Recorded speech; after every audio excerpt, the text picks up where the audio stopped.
Ito survey natin. Sino ang next president nyo sa 2028? Pulsuhan nyo na. Ito ang ating line-up mga boss.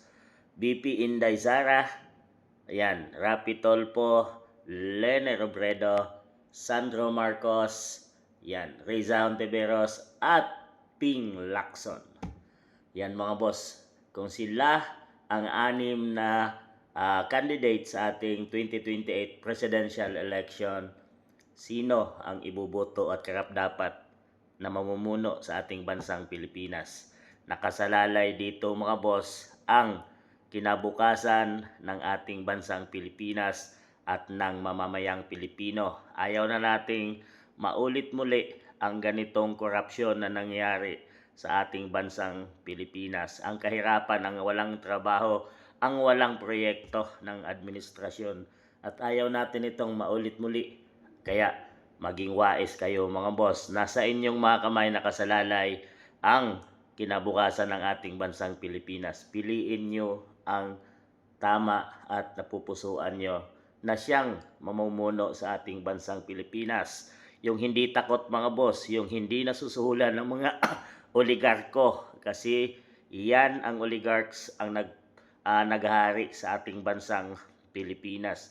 Yung kapangyarihan nila ay isa sa mga lakas ng mga politiko ngayon mga boss no, sa ating bansang Pilipinas. Ang taong may kamay na bakal na handang pamunuan at walang takot na sugpuin ang karahasan, pinagbabawal na gamot at mga NPS na laganap na ngayon, kriminalidad na nagbabalikan ngayon sa ating bansang Pilipinas. Ang taong gagawin ng lahat para si kinabukasan at walang takot handang ialay ang kanyang buhay para sa mamamayang Pilipino, kagaya ng ginawa ni Tatay Digong Duterte or FPRRD mga boss. Nakatapos ng kanyang panunungkulan ay inalay niya ang kanyang buhay.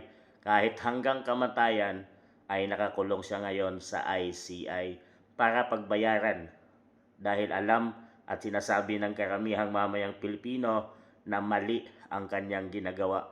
Pero ito ay ginagawa niya hindi para sa kanyang pamilya, hindi para sa kanyang sarili, kundi para sa mamamayang Pilipino, ang future ng ating bansang Pilipinas. Kaya naman, BP Inday, Rapi Tolpo, Lene Robredo, Sandro Marcos, Reza Hontiveros at Ping Lacson. Ito ay ang latest na protector ng ating bansang Pilipinas na sumailalim ngayon sa investigasyon ng flood control, pero nakikita natin mga boss na nililihis niya ang investigasyon. Sino ang karapat-dapat sa inyo mga boss?